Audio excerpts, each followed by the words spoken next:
Well, yeah, thank you very much again, Shaun, for agreeing to meet with me and for us to have this conversation. It's much more interesting to discuss it rather than emailing it. And hopefully you've had some time to reflect. And I'm interested to hear your story. So Ahi Wai, tell us where the vision came from, where you got this idea. Sure. Well, it's one of those long time in the making type things. Because my wife and I, have had a few goes at being involved in community, and I think we've always had a bit of a impulse to be part of community.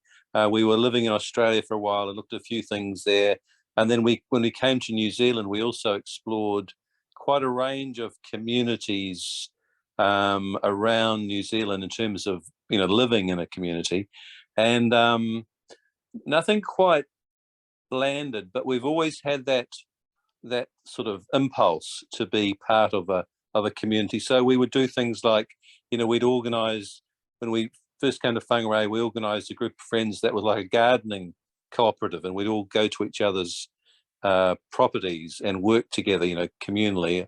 Each month we'd go to a different house and do some, gardening. And we still have a film group, which we, for about the last 25 years, where every month we get together, we have a meal, watch film together. So we've always had those sort of impulses, and we basically sold a house in Whangarei, and we're looking for somewhere else to live, and a big property came up for sale, a house and property, and we went and had a look at the house. The house was quite majestic, and there was 2 acres of land beside it.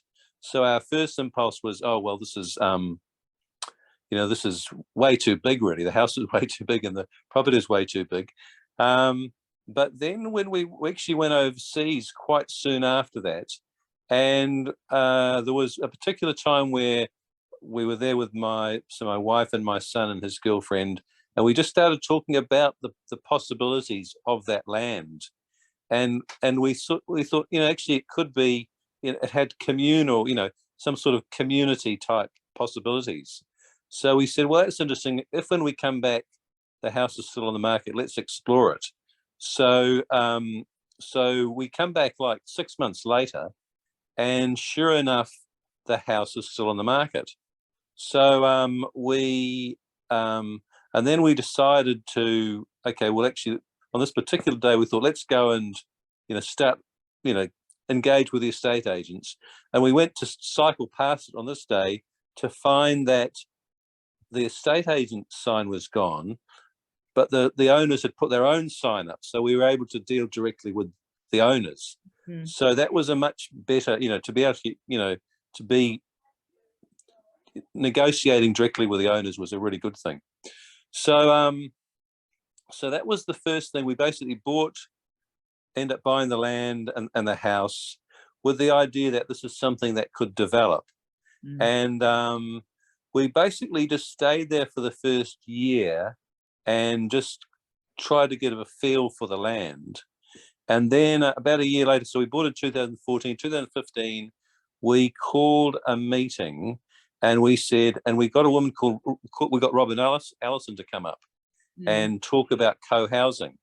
And so she came, and we had about 30 people come to that meeting, and I well remember it. So it was in the lounge, had a great response. And so that was the start of us. From that, we had about 20 people who were interested in the process, and we had quite a group of people who basically over a period of time started working towards a co-housing, doing a co-housing project together. So you see, it was slightly different, than the traditional model is friends to get together and they buy the land together. We said, well, we've got an advantage that here's the land already. We don't have to go through that process. We probably met for a couple of years with people, various ideas, and we found the going very slow. It wound down, as often is the way with co-housing projects. you end up sort of going down lots of rabbit holes because you're trying to make 500 decisions about everything, and so then at one point we decided, this is going very slowly. Let's Carmel and we will act a bit like a developer and push it through to the point where we'll then bring people on board. So we basically, pushed it through, got resource consent, got some drawings, and then after we got that, and we'd got it to a degree of, actually to a higher degree of certainty. So people then coming on board were seeing a development which had resource consent, it had drawings in terms of how the property could look, and we'd gone into some great sort of research about that. We had a name, we sort of established our kaupapa, we had a connection to the land, and when you say we, is that mostly you and Carmel at that point, or is this like a smallish group as well? Mainly Carmel and I, but people would sort of come and get a bit interested. They'd sort of hear what we're doing. So there was a couple who were living in Hamilton, who sort of heard what we're doing. They actually came to live in Whangarei because of it. Oh, is that Sue and Greg? Yeah, Sue and Dave. So I met Sue and Greg because I had Robin Allison by me in Hamilton. I brought her down as part of a project that I was running on community-led, and that got a group of people probably about the same size as yours. Nice. Sue and Greg, were there for a while, but then I guess when yours was taking off, it seemed to be taking off. They were really keen to join a community, and so I remember meeting, and then out of that branched another man who then tried to make a co-housing in Cambridge, but unfortunately Brad White is his name, and I think his surname is White, and then they were going for many years, similarly having lots of meetings, finding land, and then in the end the newspaper reported on a very large development really winning over the rights and on this particular land that they'd found, and if they feel beaten down so much that they won't continue, or they'll keep the dream alive. But it's really sad to see, having known since 2016 him carrying the flame and doing a lot of the behind the scenes work, to see it, So we'll get back to your story. So you were saying that you were, and when you were acting like developers and doing the resource consent, getting the drawings, I know those cost money, you have to pay. Were you out of your own pocket, or had you had any funds? No, we did that all out of our own pocket. And I suppose we thought that, we would take it so far and then get other people involved, financially. But, but what was really interesting during the whole process is the number of people that would come and become involved and then maybe, not become involved, So there was a young woman, Verena, who was, she was new to Whangarei, stayed with us, did a whole lot of work to sort of support us through the process. And then, then eventually, did other things. But we were very blessed to have certain people at certain times that kept so it wasn't just Carmel and I keeping it going, although we were key figures. There were always people. It seemed the right people seemed to turn up at the right, when we needed them. So so that went on. I said then we decided to, we spoke to a lawyer called Ahi Chan, who's a tax lawyer, who's done quite a bit of work with co-housing in Wellington, and her advice was to, financially to get people to invest in the project, to actually loan to the project, because basically, like, you could see that it was a fair way down the track. It was an obvious loan, which means they get paid back. So that would, and also it meant that Carmel and I, we'd formed a company by then. That was the sort of the driving force behind the sort of nuts and bolts of, getting the engineering reports done, that sort of thing, so that the group could focus on things like the design of the houses, and a myriad of other things. But everyone wasn't trying to do everything, you know what I mean? So there was a clear sort of differentiation between sort of nuts and bolts matters, who's contract the engineers, and also the things that we wanted people involved in, which is having an open day and a whole raft of other activities which brought people on board. And we had great support. We had a big open day. We probably had about 80 people come to the open day. We had music. We had one of our supporting people had one of those little ice cream, trucks. So we were selling ice creams outside, and it was just a brilliant celebration. We had people down at the market advertising it. So there was at its heyday, it was a great celebratory event. And I think one of the things we decided early on, and this was something because we did quite extensive community development on the project. So, we invited people to community events to, design how we could do the design. We had people really giving us a whole range of support. So, and we noticed that right across the board, from approaching council, individual people in council were very supportive and would say, you need to do this and this and this. Or if we go to the lawyer says, listen, I really want to support this. I'll give you a discounted rate.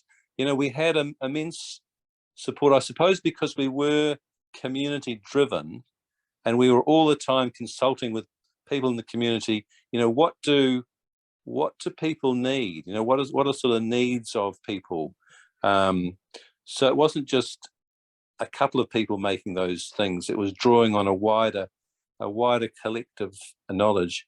And I guess that's where, in my past, I've worked. So there's a community house in Whangarei called 155, and I was the first coordinator of that. So I've had a bit of knowledge about community organising, and I suppose that was probably one of our strengths was good group process, good minutes, taking good minutes of each meeting, giving the minutes out to everybody before the meeting, so good process, and also good conflict resolution. You need to sort out your conflict resolution because that's always part of it. So I think did you have somebody side trained? of things. What's Did that? you have somebody trained in conflict resolution? What did that look like?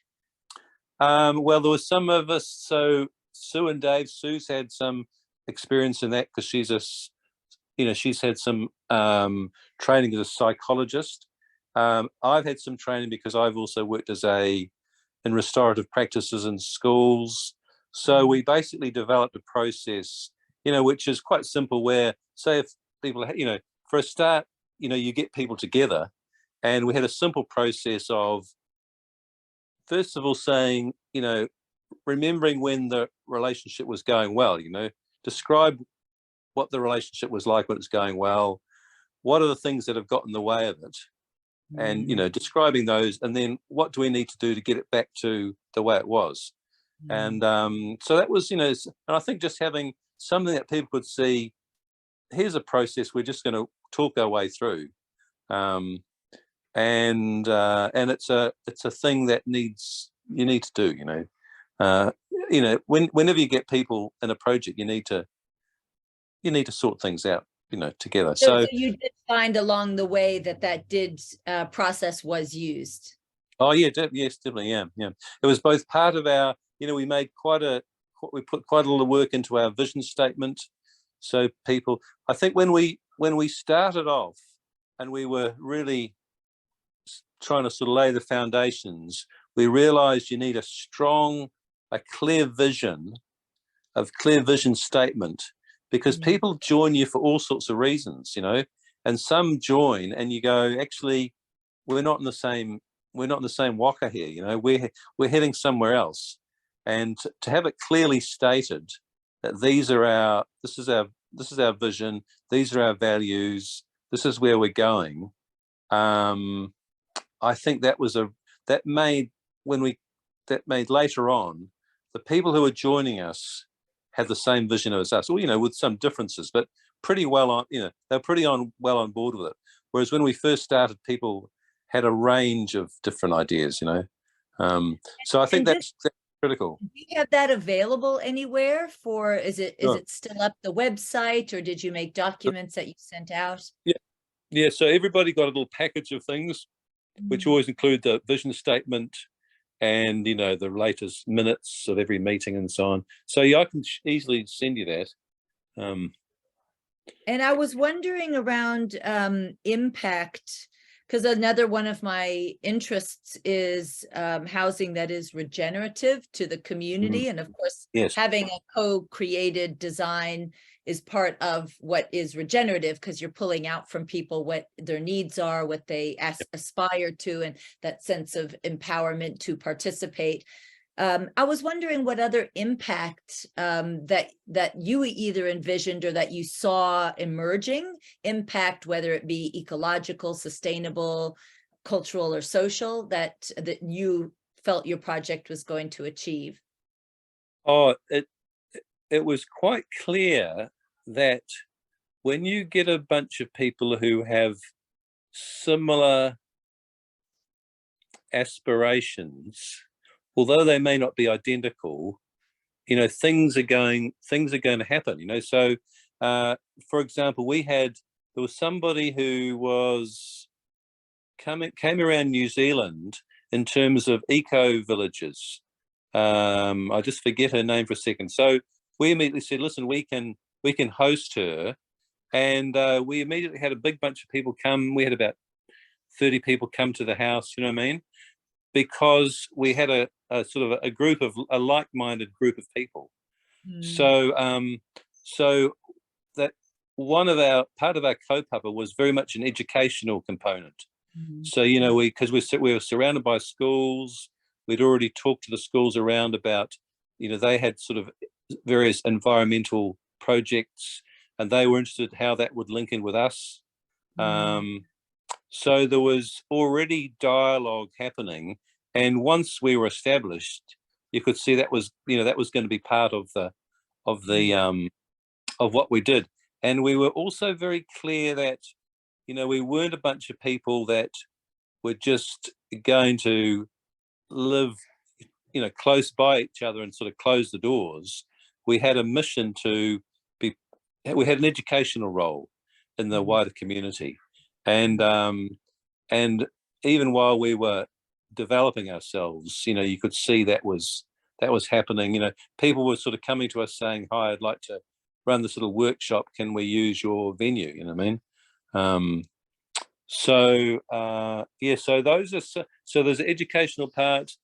And we were also, you know, that, as you were mentioning there, so when it came to designing the houses, people had a part in that. You know, there were different. We had about 4 different models of houses that people would choose from, and even those we got the architect to design, you know, to give us the designs, and we would tweak in different groups.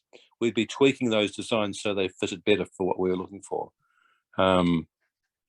So yeah, were they using any sort of different architecture, like in natural materials or low embodied carbon, or anything that was more ecological than a traditional or conventional house? There was quite a discussion about different building processes. You know, how to build in a ecologically friendly way, and even the fact, and I mean, by the nature of it, the houses were all small and simple, you know what I mean? So even in that regard, we were immediately, you know, on the page of you know, sustainability and you know, ecological, supporting it in ecological aspects, and you know, so right down to both the design of the house, but also and Earth Song is very clear on that, so rather than just dump all of our water into a pipe and flushing it somewhere else, we designed swales that would carry the water away. And we actually had a design where, in terms of what to do with the stormwater, we basically had a big village green which would slightly flood, so that we'd hold the water there, and then that would subside and be able to so the town could deal with the excess water during a big downpour.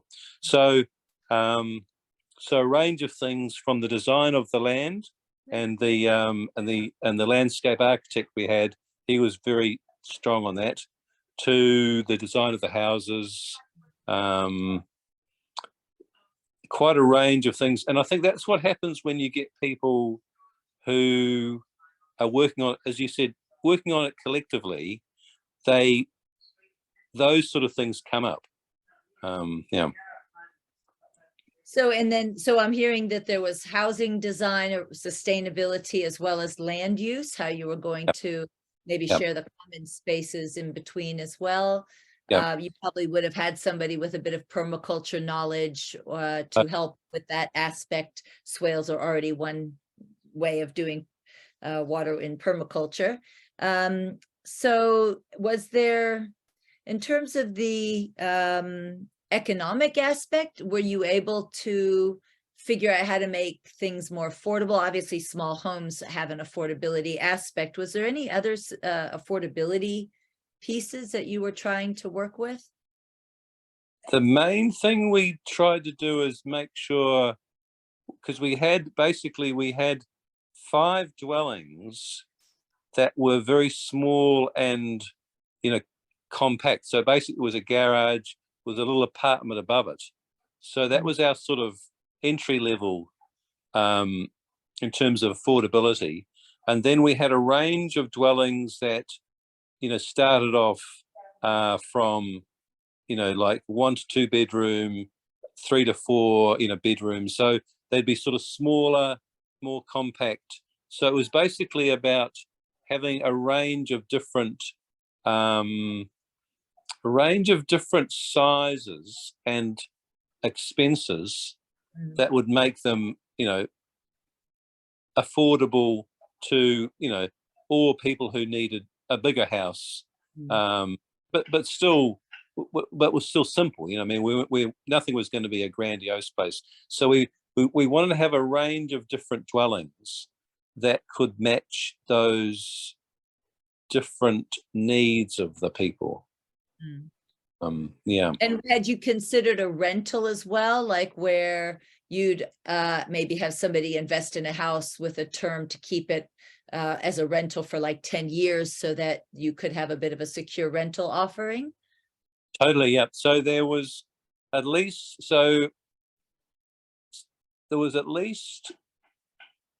3 people who were building with the idea of wanting to offer rental accommodation or rent to buy for people, so they wanted to support the project to one was so somebody would be able to rent it long term, but at a very reasonable rent.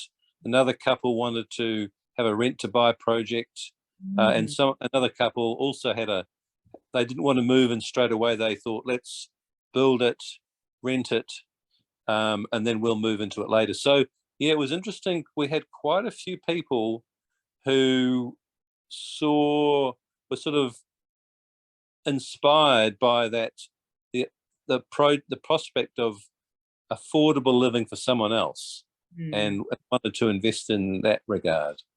Yeah. Wow, that's wonderful. And so did you also get that from, were there people in your group who started out in that initial 20 that were waiting for that kind of an offering, where they kind of knew coming into it, they didn't have a house already that they could trade in, and that they were making themselves known as wanting that opportunity? So no one from that original meeting stayed, except for Carmel and I, stayed on. Basically, I think it's a fairly common story of co-housing, that people come and go, people get very involved for a while, and then something happens and they move on. So the people who were with us at the end weren't the people that were there in the very beginning, but there were some that were probably about midway through the process, joined us and stayed with us for the last sort of 3-4 years. And yes, there were people who were clearly saying, yep, I can't afford to build a house, but I would like to be part of this. And so we're, so the possibility that if someone, was renting out a house, they would be able to fulfill, be part of that, because you do want people who know, are part of your community and have a similar kaupapa. They have similar values, or at least know what those values are. So yeah, there were people who were in that position. That's really nice to be able to accommodate that, so that there's that inclusiveness, not only about who can put their money down right away, and that's almost like a bit of matchmaking as well. So was there anything around that positive impact as well? I'm quite interested to know whether you engaged with your local council on that positive impact, because I know I told you about the client in Raglan that I've been working with, and that was pretty much the angle that we took immediately, was that she wanted the eco-village to be a positive impact on those 4 dimensions: social, cultural, ecological, and economic. And one of the first things we did was approach the local council, which was in our case the district council, with an understanding of what they wanted to achieve for their region. There had been a long-term plan that had been created, and so we really went through that plan and took out all the bits that we felt the eco-village aligned with the council's plans and with what the community had also put together. And so we were sort of meeting on that basis of positive impact. I was wondering if you'd had those discussions with your local council at that, with that level. So we had several meetings with, with council and councillors, and we've met with the, with the elected councillors. At one stage, we presented our project to them. So both they and the mayor were very familiar with what we're doing, and the mayor, came along and opened up our open day, for example, and was part of what we were doing. And also, we, when the council were, it was quite clear that, so for example, with intensification, the council had plans to, greater inner city intensification, which is what we were doing, having 17 dwellings on this site right in the middle of town, matched perfectly with their values. And I guess what we noticed was, so the people who were working with got that very quickly. They quickly say, actually, what you're doing here ties in with all of our long-term strategic plans. So both individually and collectively, they were supportive of the project. And at the same time, there was a disconnect, because, as I explained to you, so the first planner we had was a chap who so we're going for the resource consent. We had a planner who totally understood the sort of the more communal aspect. And he said to us, listen, this is similar to the Papakainga project we've already approved. You need to draw on that. He was very comfortable with lots of the common ownership stuff. So our initial engagement was great. When it came to us actually putting the resource consent in, he'd actually moved on, and it turned out they subcontracted it to a group in Auckland, and we were dealing with a young woman who knew nothing about any sort of communal aspect, you know what I mean? And so we were continually having to educate her about, this is what we're doing, this is why we're doing it. So there's a curious disconnect between, you know, individuals within council who would be supportive, you know, and helpful, and then suddenly the person you're dealing with isn't, you know what I mean? And that was repeated numerous of times when, so for example, there's a new cycle track which was built around it. We were engaged with a young guy who was designing the cycle track, worked with him, got him on board with the entranceway, and then suddenly when we go to sort of put the plans together, he's not part of the picture, you know. So there's this, and I think part of that is the reality of, you know, the council's, you know, people moving on basically, you know, from in the council. But also I think you and I have spoken, what would have been really helpful would have been to have a person who helped us navigate through the various departments in the council, from, you know, the development levy. So the woman that was doing the development levy, really helpful, said, this is what you need to do, this and this and this. But then we've got to go to someone else when it comes to sorting out, you know, what we're doing with the soil, you know, someone else when we're doing with the resource consent. So, and actually, and you see another councillor said, oh, when you're doing the development levy, make sure you say that you've got a big, like a village green in the middle, because that will satisfy the council's requirements in terms of, you know, public spaces for, you know, for kids to play in, you know. But then we had to then go back to the person who's doing the development levies, you know what I mean? So, so anyway, there's that disconnect between individuals and their support, and actually having a supportive process. Because what happens is you keep on, you're working your way through all these obstacles which keep coming your way, and they, one, slow up the project, but two, it's like another thing you're trying to deal with. Yeah. So definitely a streamlined process. You mentioned the word navigator, which I think is a nice word. Facilitator as well, which is to make easy. Yeah. And it could even be a bit of education in terms of how, you know, council does work and some of the small print of what they're looking for. And as you were saying, you know, if you put that, then we interpret it that way. So how does council interpret? Yeah, and maybe some standardization as well, because as you were saying, one person to the next, they weren't either interpreting it the same way, or yeah, they just, for some reason, they weren't as supportive. Yeah.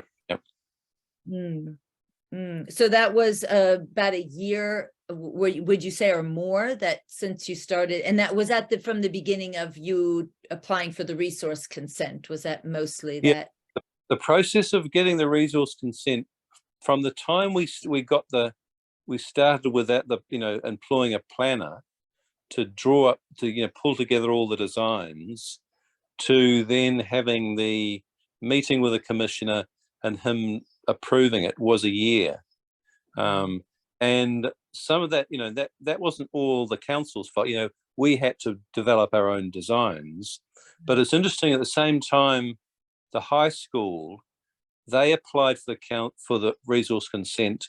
We both started doing it at the same time, but you see, they had the money to just plow through it, you know, employ multiple project managers, multiple architects, you know what I mean, just push it all through. And you see, Boys High is now built. But it took us so much longer to work it through, you know, because we're having to, one, employ the planner ourselves. He's having to do various things. So that process, you know, it's quite possible if that process had been shorter, we would be going out, you know, because of course that whole year, what we didn't know was that COVID COVID was around the corner, you know. So, and COVID, of course, you know, suddenly when COVID hit, everyone's going, "Gosh, what are we doing now?"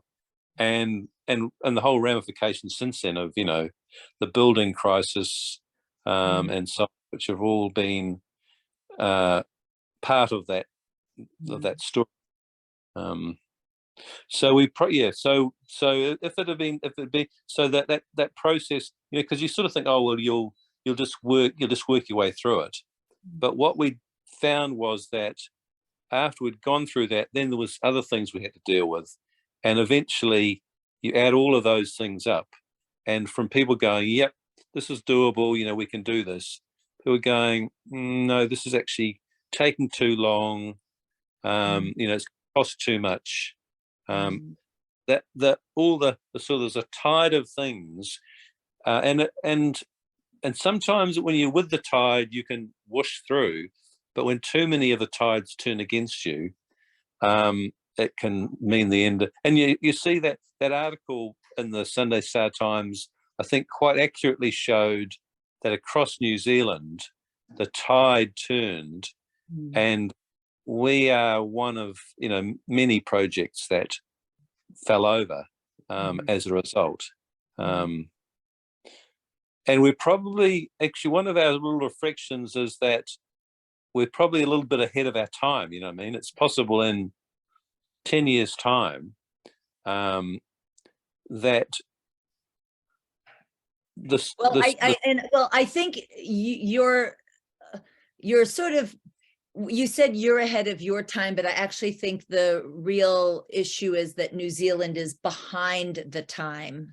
Yeah. Because this has already been going on for decades in other countries. And when I came here to New Zealand in 2016, and I was starting to meet with my council about these very successful housing ways of doing it, they were totally unknown to any of these things. And I said to them, you know, having lived around the world, I've seen for myself that these are successful projects that even council does support. And it's really important that council come up to speed with where other countries are, rather than us actually saying, well, we're ahead of our time, we just have to wait until our councils, you know, finally get it. But rather, and that's sort of what I'm interested in, which is what will bring council up to speed, so that council's meeting community where they are with their ideas, the aspirations, the plans, the needs, rather than everyone just sitting around and waiting for council, which might not ever happen, because you know, they are just at this point ticking boxes to keep it minimal. And even though they have aspirations with impact, I think they do see, as you were saying, alignment with the positive impact of your project. They just don't have the resources or a particular person identified who can make all those pieces work together for a particular project. Or they can't imagine how a housing project could actually, you know, it's outside of the thinking of it being a non-profit affair, a non-speculative affair that requires a different way of being interacted with than if it was a for-profit development. And of course, interesting, because you see Papakainga, you know, that model has been around here for centuries. I mean, that's nothing new. And you can imagine, you know, we've experienced our frustration here, but, you know, the various Māori organisations across New Zealand, this has been their experience of the last couple of centuries, you know what I mean? And that model is a co-housing model, you know. So we don't have to look to Denmark for how to do a co-housing model. We have a really good Indigenous model, which we've just got to pick up on, and you know, and councils should be both facilitating Papakainga for Māori, but also allowing other groups like ourselves to benefit from that, and see it as a way of owning houses It in a is way quite interesting how you're right in terms of culture, what's allowed for one culture and what works. They just imagine it being only for that particular people, but a lot of people have that cultural aspiration to have intergenerational living or more collective shared ownership, but the laws actually only say that that's really allowed. Even I have to say the Maori with the papakainga, it's not easy for them, and it's not. that's exactly what I'm saying, that what we've experienced here, they've always experienced it. They face similar and bigger problems to us, and they've always, so what we're experiencing is a little bit what they've experienced over a long period of time. And so we, as we've become more aware of sort of how to, whole thing about the treaty to treat, the treaty. Here's an example of a great housing model that we've got here in New Zealand, which we should be replicating, and we're not, So there's some important, well, you'd hope there's be some important shifts in our, what's happened here? Low battery. You were hearing other people's interest and the impact that you wanted to have, and your skills and experiences that came not only from you, but that you maybe you attracted that in others to share it. And the challenges being mostly around the council process taking so long and not being so clear. And then I believe that there was one maybe straw that broke the camel's back. And was that your financial backer, your investor? Yeah, the whole financial situation went from all looking fine to, as I said, when the whole building crisis was going on and the sort of the timing of the project, it meant that a group of people went from going, yep, we're on board with this, to going, oh, I'm not quite sure anymore, and no, we're not going to be part of this. And then that, and a key financial backer, them deciding not to be part of it anymore, that meant, it wasn't going to go ahead. So that's when we said, no, this is the time to close it down, give people the money back, sell the land, and wind it up.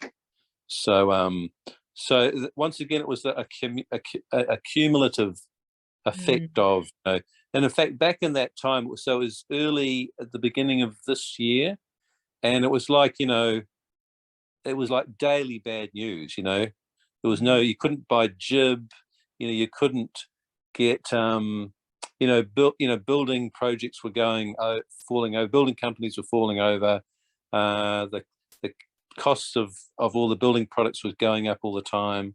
So that meant people, that cumulative effect just got too much. And I must say, having made that decision, we're now glad we did, because it's got worse. I mean, if we could have, because we could have decided to plow on, but it was going to be hard work, and we thought, no, we've hit a critical point. It's time to say, listen, this is, the tide has turned against us, and we just need to let this go. Yeah, I think the COVID thing, it might have even been, it's quite interesting in this time that, because I'm listening to Bernard Hickey, he's a financial journalist and analyst, and he's had a few podcast episodes recently where he points out that in this whole COVID thing, the decisions that the Reserve Bank took, and how the banks have had an enormous profit, and that who's actually been the winners in all of this. And that's sort of an unearned profit. The profit came from the rules or the policies that the Reserve Bank put into place. One of the statistics was that if one already owned a home, if one is in that home ownership class already, there was $1 trillion made through the inflation and the cost cutting that the Reserve Bank gave to those who own homes already. So 1 trillion more rich that homeowners got in this country, that then created, you know, so much more of a divide for those who aren't yet homeowners. It really did just push everybody to extreme ends. And projects like this, where you were actually trying to bring those two kinds of people who already owned homes, who could then own a home, and people who were renting, you know, it just also imploded that too, that these wonderful mixed housing that allows different types of people to live together. That's another, I think, a positive impact of this kind of project. You know, no benefit now that there was no backing to be able to safeguard projects like this that really did want to give security of tenure to people who otherwise now are slipping probably further and further back. So the government's not so at this point doesn't really see the impact that it's having on its financial policies, particularly as it relates to housing and Oh yeah, we could see that where I think I explained to you when we first went to Kiwi Bank, they were very happy to support the project. By the time us coming along and say, listen, we're getting ready to get the bridging finance, it was a different story. You know, it was way more complicated. There was going to be way more sort of loops to go through, and much more tenure. So yeah, well, we experienced that. Yeah, and that's where there's been some reports written by others on how the government needs to step in and be an underwriter. And all the report writing that I've done, it's just something that comes up again and again, saying that the government needs to be the primary underwriter. And in cases like this, where the project has proven it's got community support, there's already been a lot of investment in by the community, and time and money. The government actually at this point does need to step in and say the impact that you're going to have by being able to build and have people in your community is much more than any sort of profit or whatever other means that they have for not supporting such a project. Yeah, because I know, banks got tighter, but that's where and that's why I was so keen to hear that alignment where they said originally, oh, the long-term plan that we have, what you want to do fits in, but they need to be able to put their money where their mouth is at that point and say, you're doing a wonderful thing that's going to have a ripple effect. We need to invest in that. That is an investment that is worth. It's that human and social capital, if you've heard of the 5 capitals around, right? And actually the financial capital, unfortunately, it just constantly takes precedence when making decisions around housing, and particularly community-led housing in these cases, where when we look at, well, what's going to be the human capital, the social capital, the cultural, the ecological, and even the built environment, because you would have produced more houses. All those capitals lost because the government didn't want to back the financial capital piece of it, where there was the one weakness of the project. They couldn't step up to meet, the 1 out of 5 capital. So it's a very good, okay, well, I know your battery's running low, and I think we've covered almost everything. Was there anything else? Maybe, I mean, we've kind of already been speaking about if we were to have a message to the government, both council, I think we've already said that having a navigator and maybe being able to think about regulations and policies differently. We've talked about government underwriting. Any other, recommendations that you have to people listening or to government? I think those are 2 key factors. But probably the other factor is that you see at the moment the legislative framework for co-living is just not there. You're sort of trying to tack on a sort of unit title type process, which didn't quite fit with what we wanted. So we were very much hobbling together, and that that was a legal, sort of working with lawyers to try and figure out how our constitution would work. That's an area that needs streamlining, on legislative land ownership line, because once again you're against, you're working against the tide, and it becomes another, when all those tides start going against you, then that's another one. So that will be the third aspect, I think. The legal framework, the sort of the land house ownership aspect was a factor. Yeah, I know with Toyota, when I talked with them, that's the co-housing in Dunedin. Yeah. They had also this time when they were with Kiwi Bank, where Kiwi Bank, they had created these documents around the co-housing, and they really had to basically unravel a lot of their agreements, a lot of the things that they all had decided upon, which was going to make this a really great place to live, with the governance and, sharing of things. But basically, I think when they got the finance, they rewove it back together again. It's not like they threw it away. They were just like, okay, Kiwi Bank, we'll just put this over here. Yeah. Let's engage with, on your terms. And now, okay, thanks for the money. Here we go. Rest of the community, we have our documents by, we know this is what we want in our community. But that really shouldn't be the case, where there has to be this, the banks really just should get it at this point, so that and I know for co-housing, it's the same.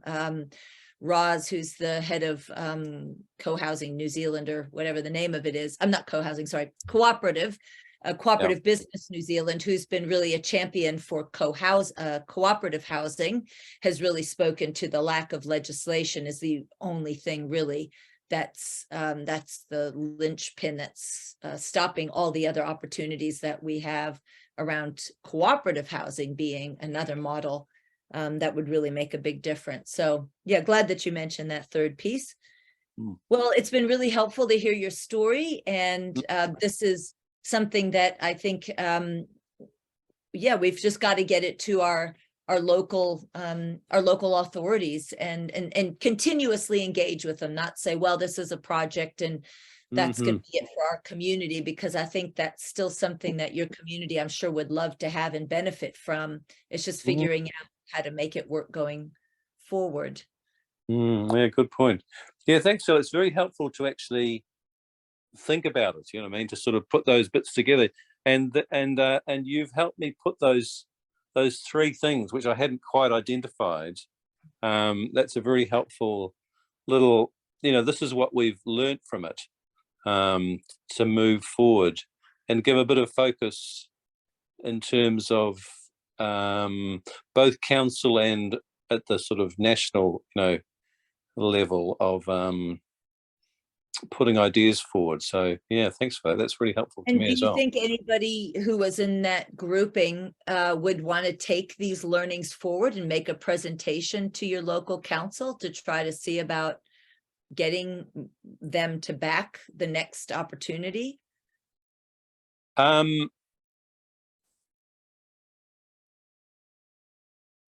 I'd have I think there's definitely that possibility, and so, for example, I know, we know one of the councillors, and she's one that's spoken to us about the has advised us about various matters about council.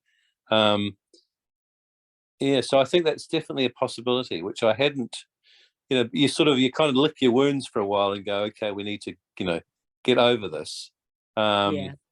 And we're probably there's a little bit more wound licking to be finished off, but then there's, I think, a time to say, no, this is, there's something we can carry forward with us. Everything has a learning from it, and it's just what we do with that learning, really. That's right. Yeah, and it is, I think, something worth taking that learning and figuring out, who you're going to engage with. I did want to mention that there's an organization, I don't know whether they're quasi-government or how they're registered, but it's called Inspiring Communities. And so are a link between community-led initiatives and local government. So they Okay. have a website called Inspiring Communities, and Mhm. I have been doing community-led development in New Zealand for the last 6 years, and they do quite a bit of this, cohesion work, putting the various pieces together or building capacity for local communities to be able to get projects supported. So I would say, see if you've got an Inspiring Communities representative. You probably have a local person that's in your region with that title. The other place that you could try is the Department of Internal Affairs. When I got funded for community-led development in Hamilton, my funding came through the Department of Internal Affairs. They were having grants available for organizations who wanted to do community-led development. And that's how I was originally getting the funding to bring Robin Allison down to host many housing events, because I pulled it under the banner of community-led. Nice.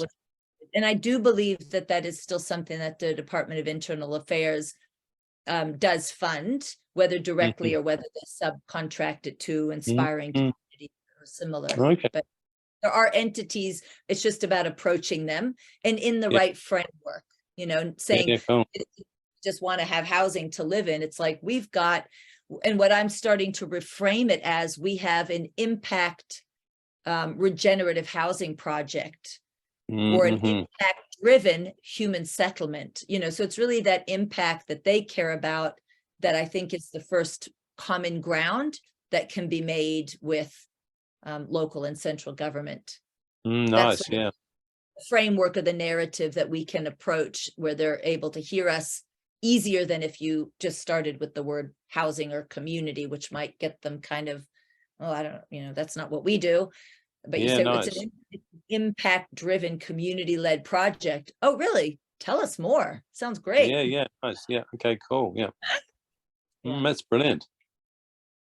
Oh, sorry, I just realized that the sun was streaming into my camera. Okay, well, it's been lovely speaking to you. Want to say goodbye properly before the phone actually cuts us off? Before we suddenly, exactly, before we vanish. But thanks a lot, Zola. Yeah, I appreciate that. That's very helpful. Yeah, if you need any assistance going forward in any way, connecting or these contacts, and say hi to Sue and is it Greg? Dave. Oh, Dave. I don't know why I said Greg. Yeah, Dave. Sue and Dave. Yeah, if they're still around, say hi. They are still around. Yeah, I was contacting them the other day, so we'll definitely be in contact with them. Yeah. Okay. Brilliant. Wonderful. Okay. Well, thanks a lot. Have a good afternoon. Thanks, Zola. Okay. Bye for now. Bye. Bye. Bye.